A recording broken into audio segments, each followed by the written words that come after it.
If you can't access designs or edit files in Canva team projects, and yeah, that's usually a permission issue. Let's fix it fast. First, check your role in the team. If you're set to viewer, you won't be able to edit designs. Next, request permission. Ask the owner or admin to give you editing rights. Make sure you're in the right team. Sometimes you're logged into the wrong workspace. Open the design's sharing options. Confirm the file is shared with your team or email.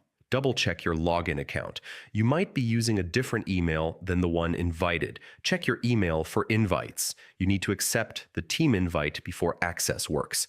Quick fix, reload the page. Permissions sometimes don't update instantly. Try relogging your account. This refreshes your access settings. If nothing works, contact your admin. They can fix permission or sharing issues directly.